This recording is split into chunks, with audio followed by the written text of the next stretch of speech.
महाराष्ट्र के महासियासी संकट का एंड गेम शुरू हो गया है। बड़ी खबर के साथ बुलेटिन की शुरुआत कर रहे हैं, क्योंकि शिवसेना की कार्यकारिणी की बैठक में 4 बड़े फैसले लिए गए हैं। इनमें 4 प्रस्ताव जो पास किए गए हैं। सबसे पहले जो खबर आई कि एकनाथ शिंदे बाला साहब के नाम से नई पार्टी शुरू कर सकते हैं, उसमें पहला प्रस्ताव यही है कि बाला साहब के नाम पर इलेक्शन कमीशन जाएगी शिवसेना। उद्धव के नेतृत्व पर भरोसा जताया। नंबर 2 का प्रस्ताव। नंबर 3 सख्त कार्रवाई हो बागियों के खिलाफ, इस पर भी फैसला लिया जाए और उद्धव फैसला करें कि बागियों पर क्या कार्रवाई करनी है। हिंदुत्व और मराठी अस्मिता पर भी प्रस्ताव पास किया गया है।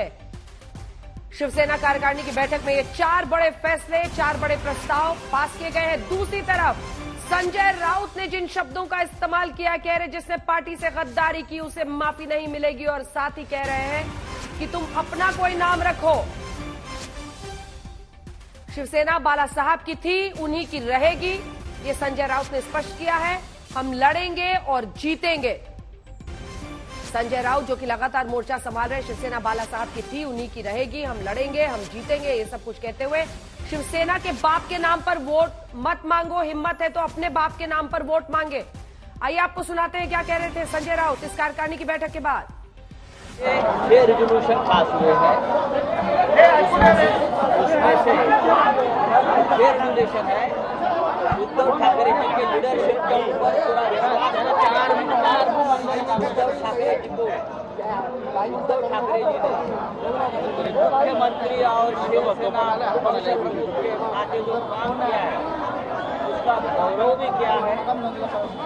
शिवसेना के लीडरशिप के नेतृत्व में सभी चुनाव हम लड़ेंगे और जीतेंगे, चाहे नगरपालिका हो, महानगर पालिका हो, लोकल बॉडीज हो। लेकिन 2 पॉलिटिकल रेजोल्यूशन हमने जो पास किए हैं, भाई उस बारे में आपको बताता हूँ। जो रेजोल्यूशन नंबर 5 है, उसमें हमने कहा है कि जो शिवसेना है वो हिंदुहृदय सम्राट शिवसेना प्रमुख बाला साहब ठाकरे जी की है और रहेगी। ये शिवसेना बाला साहब ठाकरे की जो हिंदुत्व की विचारधारा है उस रास्ते से चलेगी। वो रास्ता हम कभी छोड़ेंगे नहीं। शिवसेना यूनाइटेड महाराष्ट्र, अखंड महाराष्ट्र और महाराष्ट्र की अस्मिता से कभी कॉम्प्रोमाइज नहीं करेंगी। रेजोल्यूशन में ये भी कहा है कि जिस लोगों ने, चाहे वो कितनी भी बड़ा हो, नेता हो, मंत्री हो, जिसने शिवसेना के साथ गद्दारी या बेईमानी की है, उनके ऊपर कठोर कार्रवाई करने के सर्वाधिकार हमने एक रेजोल्यूशन के नाते उद्धव ठाकरे साहब को दिए है और जल्द ही उसके ऊपर अमल हो, ये इस रेजोल्यूशन में कहा है। दूसरा रेजोल्यूशन नंबर 6, उसमें हमने कहा है बाला साहब ठाकरे का नाम अगर कोई अपने राजनीतिक स्वार्थ के लिए यूज करता है वो हमें मंजूर नहीं, उसका ऊपर लीगल एक्शन लिया जाए। ठाकरे जी ने उनके खिलाफ डिस्क्वालिफिकेशन के लिए उनको तो हो जाएगा, बताया है, तो मतलब उनको क्या वापस आना पड़ेगा? आने तो मुंबई में उद्धव ठाकरे जी ने एक बहुत बड़ा स्टेटमेंट दिया है। अगर जो छोड़कर गए हैं वो लोग शिवसेना का नाम से भीख मत मांगे, और अगर वोट मांगते हैं तो अपने खुद के बाप के नाम पर मांगे। शिवसेना के बाप, हमारे बाप बाला साहब ठाकरे के नाम पर मत मांगने का आपको अधिकार नहीं। आप अपने बाप के नाम से वोट मांग सकते। हमारे बाप के नाम पर वोट मांगने की आपको कोई अधिकार नहीं है। अपने बाप, मतलब इस तरह के शब्दों पर अब पूरी ये कवायद आ चुकी है। आइए आपको सीधे लिए चलते हैं। पंकज उपाध्याय हमारे सहयोगी इस वक्त शिवसेना भवन के बाहर से हमारे साथ जुड़ रहे हैं। किशोर तिवारी जी नेता शिवसेना के जुड़ गए हैं। हमारे साथ संजीव उनियाल जी पॉलिटिकल एनालिस्ट के तौर पर यहां स्टूडियो में पहुंच गए। पंकज, 4 बड़े प्रस्ताव, लेकिन शिवसेना के लिए अब सबसे बड़ी चुनौती यही है कि एकनाथ शिंदे प्लान बना रहे हैं कि बाला साहब के नाम से पार्टी लॉन्च करेंगे। क्या तेवर यहां दिखाई दिए? देखिए, पहली बार शिवसेना आज काफी एग्रेसिव नजर आई है, उसका कार्डस एग्रेसिव नजर आ रहे हैं। मेरे कैमरा पर्सन महेश मौर्य थोड़ा दिखाएंगे कि यहाँ पर किस हिसाब से यहाँ पर शिवसैनिक मौजूद हैं। कल तक इस तरीके से जमावड़ा नजर नहीं आ रहा था, रात से एक्टिविटी थोड़ी बड़ी है। पहले जो अलग अलग डिस्ट्रिक्ट प्रेसिडेंट से कल उन्हें बुलाया गया, रात भर यहाँ मीटिंग हुई है, कॉर्पोरेटर्स की मीटिंग बुलाई गई है। आज तो नेशनल एग्जीक्यूटिव की मीटिंग हुई है और अब सुनने में आ रहा है कि कल जो है युवा सेना की नेशनल एग्जीक्यूटिव की मीटिंग भी होने वाली, यानी मीटिंग्स का दौर चल रहा है यहाँ पर।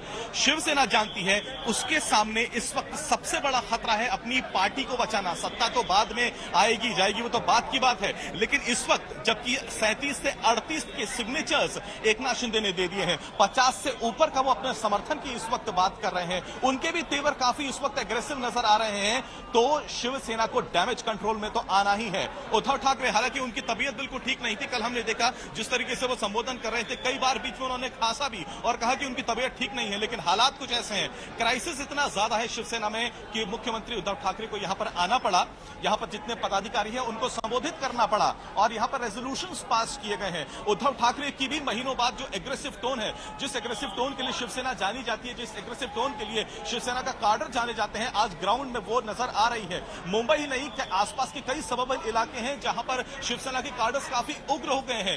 कई रेबल एमएलएस के खिलाफ कार्रवाई करी जा रही है, पोस्टर्स को कालिक पोत दी जा रही है, वहां पर ऑफिसेस को डैमेज किया जा रहा है। मुंबई से लेकर पूना तक शिवसेना कार्डर इस वक्त एग्रेसिव नजर आ रहा है। बहुत बड़ा क्राइसिस है शिवसेना के लिए।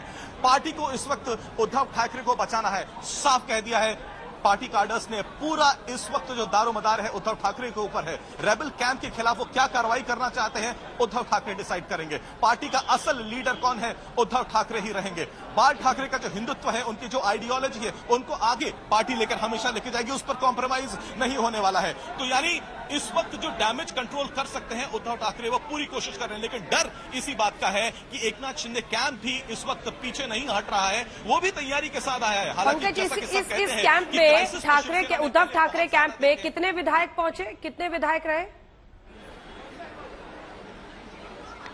देखिए अंजना, विधायकों के साथ साथ करीब एग्जैक्टली जो गिनती है वो तो यहां पर पता नहीं लगी, लेकिन 17 से 20 की गिनती यहां पर शिवसैनिक बता रहे हैं। साथ ही साथ और पदाधिकारी भी आए थे, तो कुल मिला के करीब 80 से 90 जो यहां पर पदाधिकारी हैं, अलग अलग फंक्शनरीज हैं पूरे महाराष्ट्र राज्य से, वो यहां पर आए हुए थे। देखिए गिनती की जहां तक सवाल है, अभी कोई भी जो शिवसेना का नेता, यानी उद्धव कैंप की बात करें, असल शिवसेना की बात करें, तो कोई भी एग्जैक्ट गिनती नहीं बता रहा है। शिवसेना आज भी कह रही है कि कई रेबल कैंप्स में ऐसे एमएलए हैं, 20 तक की काउंट बता रही है, जो कह रहे हैं कि उद्धव ठाकरे के संपर्क में हर रोज उन्हें फोन किया जा रहा है और कहा जा रहा है आप फ्लोर टेस्ट के लिए आश्वस्त रहिए, एक बार फ्लोर टेस्ट हो जाएगा तो पता लग जाएगा कौन कितने पानी में है। शायद यही कारण है कि आज शिवसेना अभी नहीं छोड़ रही है, लेकिन एक ऐसे समय में जब उद्धव ठाकरे जानते हैं कि लेजिस्लेटिव पार्टी की तो उनके हाथ से ग्रिप अब निकल चुकी है, पार्टी की ग्रिप ना निकल जाए इसलिए पूरी कवायद हो रही है। कार्डर्स इस वक्त इग्नाइट काफी नजर आता है, यहां पर काफी जोश भरा हुआ नजर आया पार्टी कार्डर्स में, नारेबाजी काफी दिनों के बाद यहां पर शिवसेना भवन में नजर आई। परंतु अनेक वेळेला असं होतं की पक्षाच्या आमदारांची जी मतं असतात, या मताप्रमाणे काही निर्णय व्हायला लागतात, त्यांचे काही अधिकार असतात, त्यांच्या कॉन्स्टिट्युएन्सीज आहेत, आपल्या राज्यामध्ये विविध कामं व्हावी अशी त्यांची अपेक्षा असते आणि ते सरकार चांगलं चालावं जी आपली जबाबदारी आहे। म्हणून आम्ही अनेक वेळा सुचवलेलं होतं आमच्या पक्षप्रमुखांना की आपण एक निर्णय घेऊया की ज्या युतीमध्ये आपण लढलो त्याच्याच बरोबर आपण राहूया, असा एक निर्णय सर्व आमदारांनी मिळून घेतलेला होता। प्रत्येक दिवस आम्ही उद्धव साहेबांना हे सांगत होतो आणि आमची अशी अजून सुद्धा समजूत आहे की पुढे सुद्धा ते आमचं ऐकतील, कारण ज्यावेळेला एवढी लोक सांगतात, एवढी लोक एकत्र येतात, त्यावेळेला त्याच्यामध्ये काहीतरी सबस्टन्स असणार, म्हणजे त्याच्यामध्ये काहीतरी असं आहे की जे सर्व लोकांना खटकलेलं आहे आणि याच्यामध्ये कोणी आम्हाला सांगितलेलं नाही की तुम्ही असं करा, आम्ही स्वतःहून हा निर्णय घेतलेला आहे आणि शिंदे साहेब हे मुळातच आम्हाला नेते म्हणून आदरणीय उद्धव साहेबांनी दिलेलं आहे आणि त्याच्यामुळे त्यांच्या संपर्कामध्ये सर्व आमदार होते आणि सर्वांनी मिळून ठरवलं की आपण आपलं जे मत आहे हे आपण मत असंच ठेवावं आणि आम्ही आमचं मत तसंच ठेवणार आहोत। जे 2/3 बहुमताचा जो विषय आहे हा कॉन्स्टिट्युशनल रिक्वायरमेंट आहे, की घटनात्मक तरतूद अशी आहे की तुम्हाला तुमचं मत वेगळं मांडायचं असेल तर तुम्हाला ते 2/3 बहुमत लागतं आणि ते 2/3 बहुमत आमच्याकडे आहे आणि त्याच्याचमुळे ज्या मीटिंग पूर्वीचे नेते बदलण्याच्या संदर्भात सुद्धा ज्या मीटिंग झाल्या त्याच्यामध्ये 16 ते 17 आमदार उपस्थित होते। त्यावेळेला एखाद्या पक्षाचं रजिस्ट्रेशन होतं, त्यावेळेला जेवढे निवडून आलेले आमदार असतात सगळे आपल्या पक्षाचं आणि त्या गटाचं रजिस्ट्रेशन करतात। त्याच्यामध्ये आमची संख्या 56 होती, आता ती 55 झालेली आहे आणि 55 आमदारांचा नेता बदलायचा असेल तर तो 16 लोक एकत्र येऊन तो नेता बदलू शकत नाहीत. आणि त्याच्यामुळे जो काय निर्णय आदरणीय उपाध्यक्षांनी दिलेला आहे त्या निर्णयाला आम्ही चॅलेंज करणार आहोत कोर्टामध्ये, आणि तो निर्णय आम्हाला मान्य नाही. आणि घटनात्मक दृष्ट्या सुद्धा ज्यांच्याकडे 2/3 बहुमत असतं त्यांना आपला नेता निवडण्याचा अधिकार आहे. आणि शिवसेना हा जो पक्ष आहे आपल्या विधिमंडळातला त्याचं नेतृत्व आदरणीय शिंदे साहेब करतायत. कोणीही आपला पक्ष सोडलेला नाही आहे. आणि पक्षाचं नाव काय असेल तर आम्ही अनेक लोकांची चर्चा केली, हे पक्षाचं नाव नाही आहे. आम्ही स्वतःला काय म्हणायचं की आम्ही असंच म्हटलं की शिवसेनेपेक्षा आम्ही वेगळे आहोत का? नाही. तर आम्ही बाळासाहेबांचा विचार मांडणारी लोक एकत्र आलेलो आहोत. त्याच्यामुळे आम्ही आमच्याकडे म्हणताना हे म्हणतो, परंतु आम्ही काय गटाचं नाव असं वेगळं मागितलेलं नाही. शिवसेनेमध्ये ही जी आपले सदस्य आहेत या सदस्यांची संख्या 2/3 पेक्षा जास्त असल्याने त्याचे नेते हे एकनाथजी शिंदे असतात.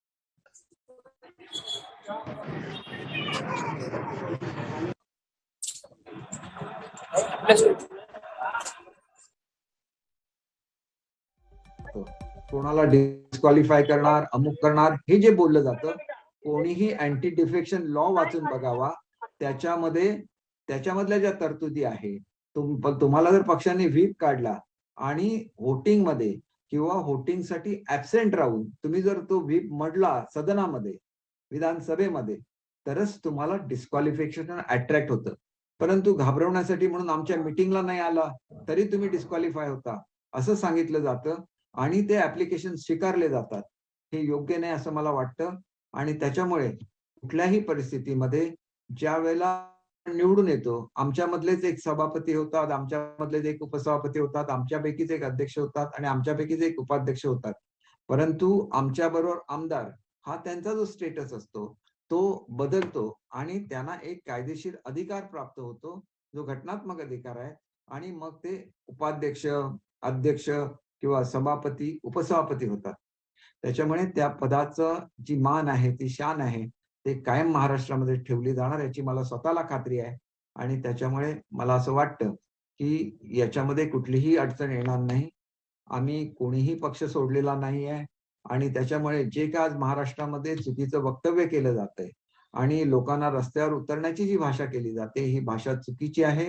आणि त्याच्यामुळे मी सर्वांनाच आवाहन करतो, महाराष्ट्रातल्या तमाम जनतेला आवाहन करतो, सर्व शिवसैनिकांना आवाहन करतो की आपण रस्त्यावर येण्याची काहीही गरज नाही आहे. आपल्याला जे सांगितलं जातं ते आणि प्रत्यक्षातली वस्तुस्थिती ही वेगळी आहे आणि त्याचं तुम्ही निश्चितपणे ती समजून घ्याल. कुठल्याही परिस्थितीमध्ये बाळासाहेबांचा जो विचार आहे तो विचार पुढे नेला जाईल याची मी आपल्याला या माध्यमातून खात्री देतो.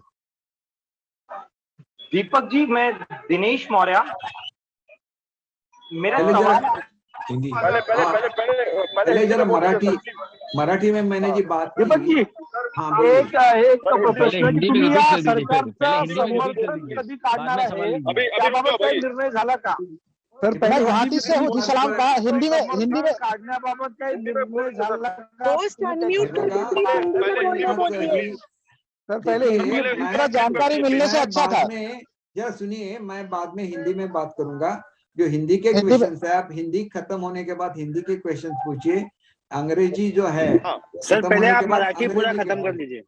हाँ, मराठी तो ये हमारे स्टेट से बोल रहे हैं तो दीपक जी, बाळासाहेबांचं नाव वापरायचं नाही असा ठराव शिवसेनेने बाळासाहेबांचं नाव तुम्ही देऊ शकत नाही, शिवसेना नाव तुम्ही वापरू शकत नाही, त्याबद्दल तुम्ही काय सांगाल? शिवसेनेच्या तिकिटावर निवडून आलेलो आहोत, त्याच्यामुळे आमच्याकडे 2/3 बहुमत असल्यामुळे आम्ही शिवसेनेचेच सदस्य आहोत, शिवसेनेच्या विधिमंडळाचे सदस्य आहोत. दीपक जी, मी बाळासाहेबांचं नाव आपण वापरू शकत नाही. प्रश्न असा आहे की अपात्र आमदारांना आता नोटीस पाठवली जाणार आहे. अपात्र आमदारांना नोटीस पाठवली जाईल. अपात्रतेची नोटीस संध्याकाळपर्यंत पोहोचेल. या नोटीस संदर्भात काय भूमिका घेतली जाणार आहे? देखिए, मैं आपको रिक्वेस्ट करता हूँ कि मेरा मराठी में जो कहना था वो मराठी का कहना खत्म हुआ है। जब मैं हिंदी में बात करूंगा तो हिंदी के जो क्वेश्चन है उसका आंसर करूंगा, और जब अंग्रेजी में बात करूंगा तो अंग्रेजी के जो क्वेश्चन है उसका भी जवाब दूंगा। हमारे पास पूरा समय है, लेकिन शॉर्ट में प्रश्न पूछिए, मैं हर एक का जवाब। ठीक है सर, ठीक है सर हिंदी में एक बार बोल दीजिए, लाइव जा रहे हैं आप, हिंदी में एक बार बोल दीजिए। पहले मी ज्यादा कदम बोलते मराठी का सवाल, मराठी क्वेश्चन देखिए, उसका सवाल दीजिए पहले। आमदारांना मराठी वालों ने सवाल किया उसके पहले जवाब हिंदी में घेणार आहे, त्या नोटिसा मिळाल्यात का? हे बघा, नोटिसा मुळात कशाबद्दल काढल्या तर आताच मी तुम्हाला सांगितलं की फ्लोर ऑफ द हाऊसवर एखादा जर व्हीप काढलेला असेल तर तो व्हीप मोडला तरच त्याच्यामध्ये डिस्क्वालिफिकेशन आहे। तुम्ही एखाद्या पार्टीच्या मीटिंगला गेला नाही म्हणून तुम्ही डिस्क्वालिफाय होऊ शकत नाही। तुम्ही अँटी डिफेक्शन लॉ वाचून बघा। अशा तऱ्हेच्या ज्या आपण ज्याला हे म्हणतो म्हणजे युक्त्या असतो, या युक्त्या ज्यांच्याकडे बहुमत नाही अशी लोक वापरू शकतात। आज राष्ट्रवादी आणि काँग्रेसचं बहुमत संपलेलं आहे आणि त्याच्यामुळे त्या युक्त्या ते वापरू शकतील। आता त्याच्यामध्ये माझी अशी विनंती आहे की हे सगळं झाल्यानंतर जे काय कोणाशी बोलायचं असेल याचे अधिकार शिंदे साहेबांना दिलेले आहेत। शिंदे साहेब आपल्या पक्षाच्या सुद्धा संपर्कामध्ये आहेतच, त्याच्यामुळे त्यांना जो काय निर्णय घ्यायचा तो घेऊ शकतील, पण कुठल्याही परिस्थितीमध्ये आमचा पाठिंबा काँग्रेस आणि राष्ट्रवादीला नाही। दीपक जी, तुम्ही हा पाठिंबा नाही पाठिंबा नाही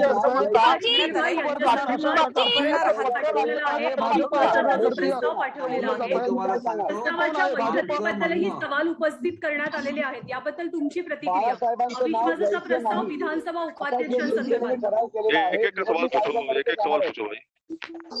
आपण एक वेळा एक प्रश्न विचारला तर त्याची मी उत्तर देऊ शकेन। सांगितलं असेल तर त्याचा आम्ही विचार करू। असं काय आमचा मुळात गट स्थापन झाल्यानंतर हा प्रश्न येईल। आजची तक्रार निवडणूक आयोगाकडे करणार आहे शिवसेना, त्याबद्दल तुमचं म्हणणं काय आहे? बाळासाहेबांचं नाव वापरायचं नाही, त्यांनी जर तशी केली आणि निवडणूक आयोगाने तशा सूचना दिल्या तर त्याचं पालन केलं जाईल। मग हा अँटी डिफेक्शनचा प्रश्न आहे, डिफेक्शनचा जो प्रश्न आहे त्याच्यामध्ये जे लिहिलेलं आहे की तुम्ही फ्लोर ऑफ हाऊसवर विरोधी मतदान करू शकत नाही, ते दुसऱ्या पक्षात जाऊ नये। आमच्यापैकी कोणीही दुसऱ्या पक्षात गेलेला नाही, हे मी तुम्हाला स्पष्टपणे सांगतो। स्पष्ट प्रश्न आहे की शिवसेना पक्षप्रमुख यांना तो शिवसेनेचा पाठिंबा आपण काढून घेणार का? आपण शिवसेनेचा पाठिंबा काढून घेणार आहात का? याला जोडून सर असा प्रश्न आहे, याला शिवसेना आम्हीच मुळात आणि याला शिवसेना जोडून आहोत असा ना। प्रश्न आज एकनाथ शिंदे का विधिमंडळ पत्रकार परिषद पक्षामध्ये घेतलाय? शिवसेना म्हणजे आम्हीच आहोत ना। मग आम्ही पाठिंबा देऊ, आम्ही पाठिंबा कशाला कोणाचा काढू? आम्ही कशाला कोणाचा पाठिंबा काढू? आम्ही शिवसेना आहोत, शिवसेनेमधून निवडून आलेलो आहोत। आमचा विधिमंडळामधला पक्ष आहे, त्याचे नेते शिंदे साहेब होते, त्यांना कोणीतरी काढण्याचा प्रयत्न केला म्हणून आम्ही 2/3 बहुमत आमचं सिद्ध करू। शिंदे साहेब हेच आमचे गटनेते राहतील। आपल्याला शिवसेना हायजॅक केली असं शिवसेना म्हणते, हायजॅक करण्याचा प्रयत्न करताय शिवसेनेला। शिवसेना हायजॅक केली, शिंदेनी असं म्हटलं जातंय, यावर उत्तर अपेक्षित आहे तुमचं? शिवसेनेला कोणीही हायजॅक केलेलं नाही। आम्ही शिवसेनेच्याच विचारांचे आहोत, बाळासाहेबांच्या विचाराचे आहोत। शिवसेना हायजॅक केली होती काँग्रेस आणि राष्ट्रवादी। ज्या राष्ट्रवादीने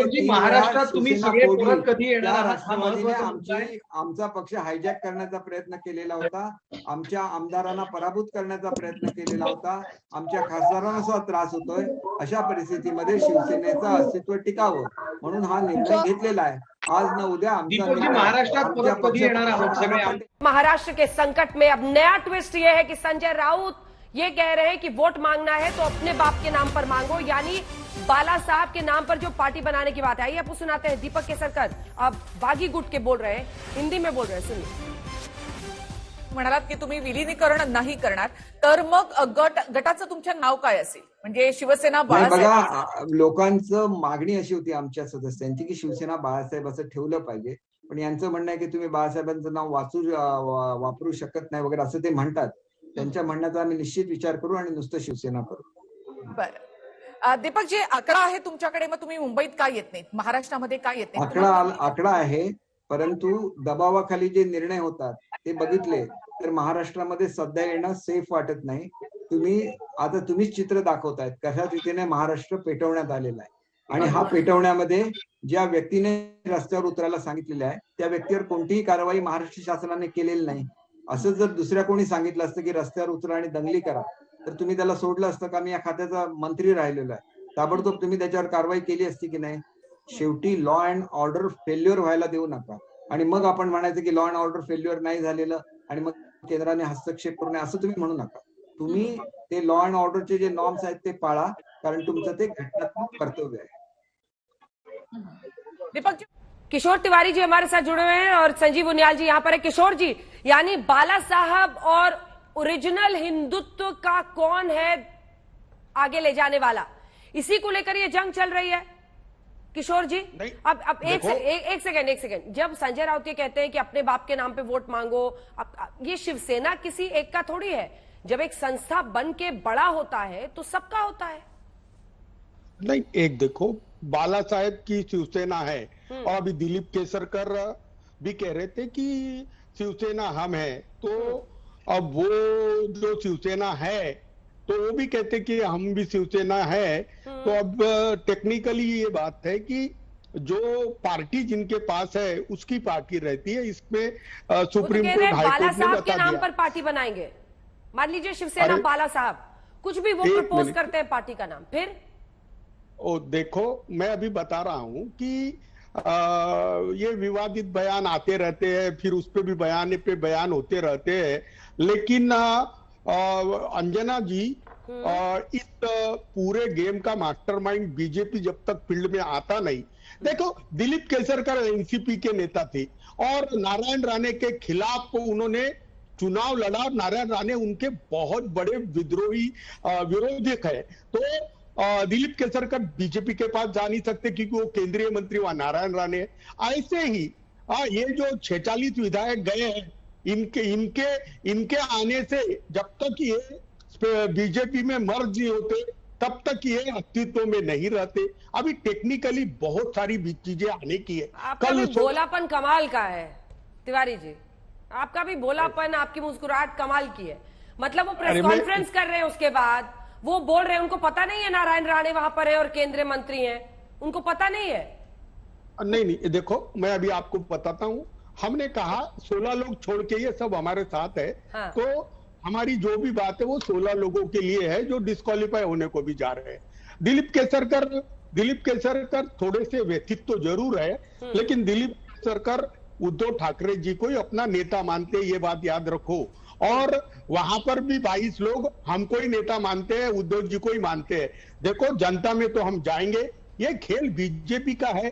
करीबन 3000 करोड़ का इन्वेस्टमेंट हुआ, ये भी बता रहे हैं.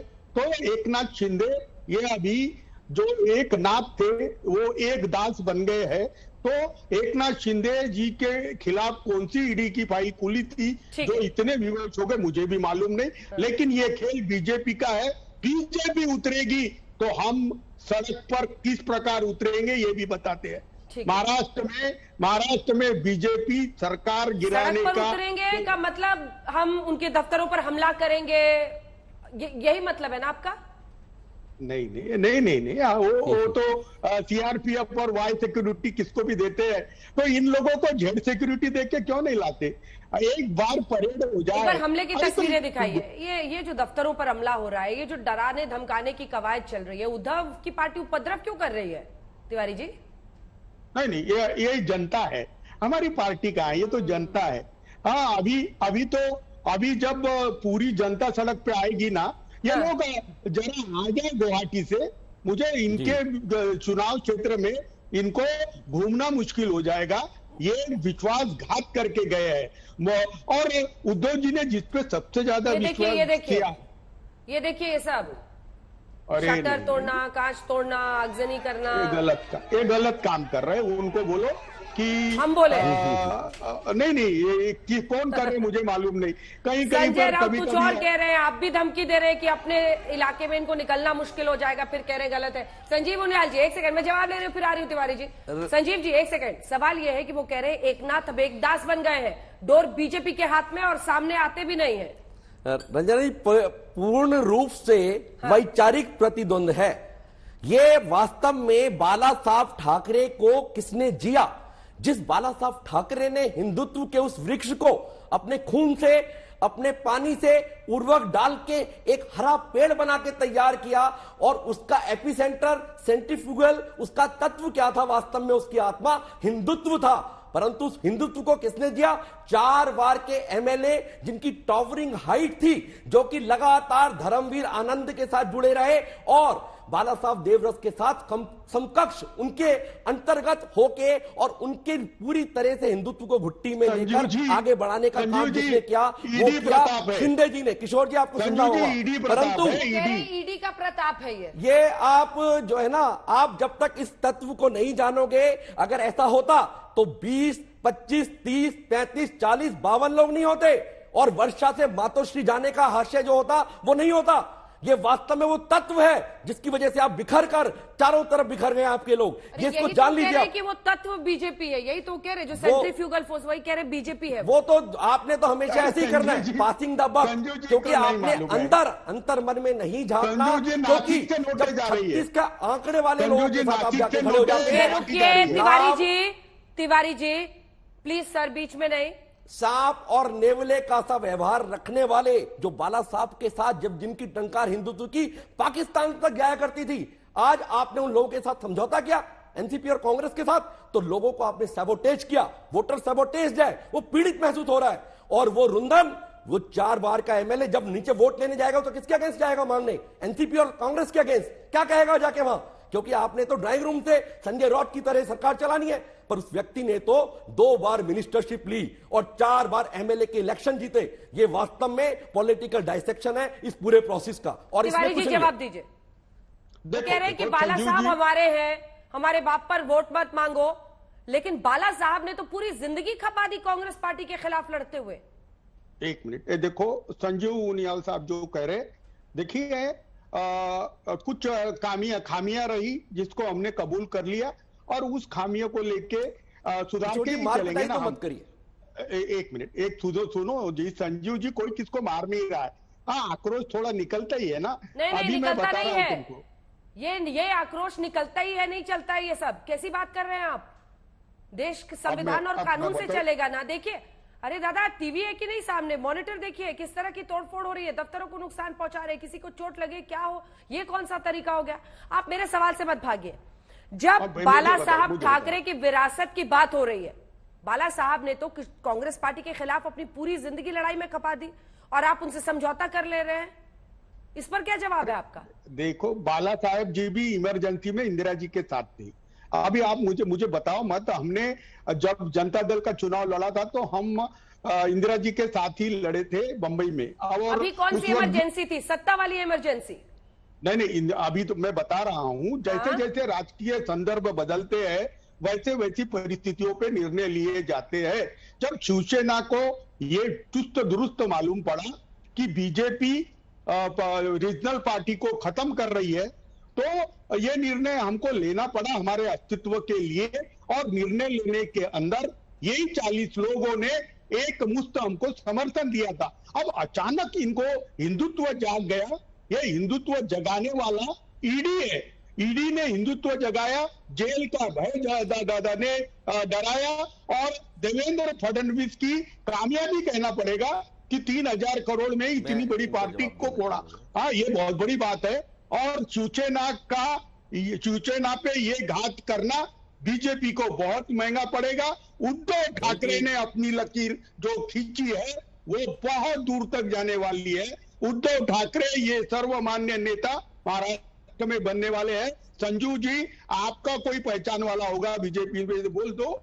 अगर बीजेपी भी इस गुट को लेती है तो महाराष्ट्र में बीजेपी भी 2 हो जाएगी। किशोर जी, मेरे दो तीन प्रश्न, किशोर जी बड़े ध्यान जरूर पूछो। मेरे 2-3 प्रश्न आपसे बड़े सिंपल से।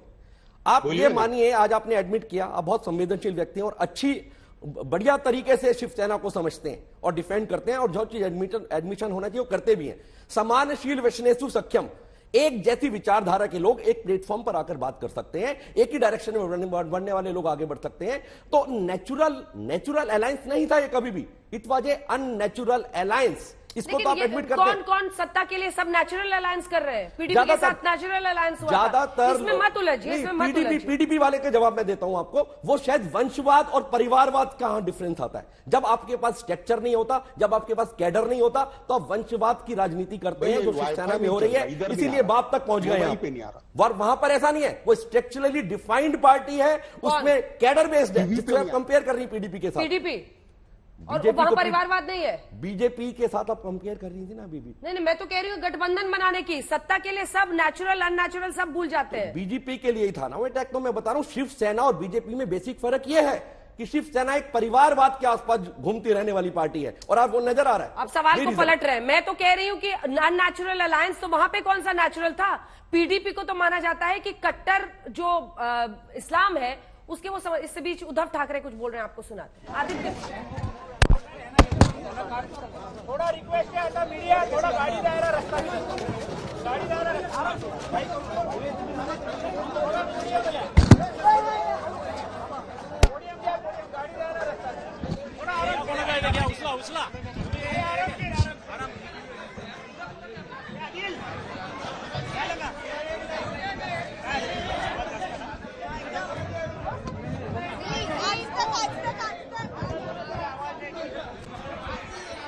मुंबई में इस वक्त जुड़ रहे हैं।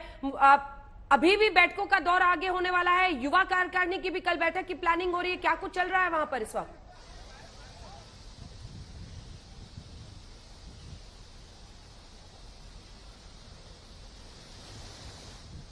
ऋतिक, आवाज आ रही है? जी अंजना, आज ही शिवसेना के पार्टी की राष्ट्रीय कार्यकारिणी की बैठक संपन्न हुई है। हम देख रहे हैं विजुअल्स में आदित्य ठाकरे बाहर निकल रहे हैं, और कल युवा सेना की राष्ट्रीय कार्यकारिणी की बैठक इसी सेना भवन में बुलाई गई है। हम देख सकते हैं किस तरह से संगठन और पार्टी के सभी लोगों के, सभी पदाधिकारियों के बैठकों का दौर शुरू हो गया है, क्योंकि पार्टी बचानी है। अब सवाल सिर्फ सत्ता बचाने का नहीं रहा है, पार्टी बचाने की कवायद जो है शुरू हो गई है। आपको बीच में टोक रही हूं, इस वक्त बड़ी खबर आ रही है। तीस्ता सितलवाड़ के घर पर एटीएस की टीम पहुंची है। ये खबर इस वक्त आ रही है। याद रखिए, गुलबर्गा सोसाइटी मामले में बीते दिन ही सुप्रीम कोर्ट ने जाकिया जाफरी की पिटीशन को खारिज कर दिया था। तीस्ता सितलवाड़ के घर एटीएस पहुंची है। क्या और जानकारी मिलती है? क्योंकि गुजरात दंगे को लेकर सुप्रीम कोर्ट ने तीस्ता को लेकर और जांच की जरूरत बताई थी। सुप्रीम कोर्ट ने साफ कहा था कि जितने भी लोग हैं जो कानून का वक्त खराब करते हैं, खिलवाड़ करते हैं, उनके खिलाफ कार्रवाई होनी चाहिए। गुजरात दंगे को लेकर सुप्रीम कोर्ट ने तीस्ता को लेकर जांच की बात कही थी। गुजरात दंगे पर फैसले में एससी ने टिप्पणी की थी, जिसके बाद अब तीस्ता सितलवाड़ के घर के एटीएस के पहुंचने की खबर आ रही है। सुप्रीम कोर्ट ने तीस्ता सितलवाड़ को लेकर खासतौर पर जांच की जरूरत बताई थी, और अब उनके घर एटीएस पहुंची है। 2002 के दंगों में गुलबर्गा सोसाइटी के मामले में जिस एहसान जाफरी की मौत हुई थी, उनकी पत्नी जाकिया जाफरी सुप्रीम कोर्ट गई थी एसआईटी की जांच के खिलाफ, और वो जांच सही ठहराते हुए सुप्रीम कोर्ट ने खारिज। सीधे लिए चलते आपको गोपी हमारी सहयोगी इस वक्त हमारे साथ जुड़ रहे हैं। गोपी, पूरी खबर बताइए। सुप्रीम कोर्ट ने कहा था जो लोग कानून के साथ ऐसा खिलवाड़ करते हैं उनके खिलाफ कार्रवाई होनी चाहिए। एटीएस पहुंची है तीस्ता सितलवाड़ के घर।